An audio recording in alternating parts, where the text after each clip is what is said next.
ঘরের 5 জায়গায় ঘরের 5 জায়গায় শয়তান বসবাস করে।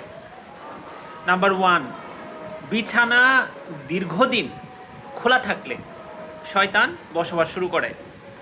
নাম্বার 2, বাথরুমে ও আগুনের কাছে খারাপ জিন থাকে।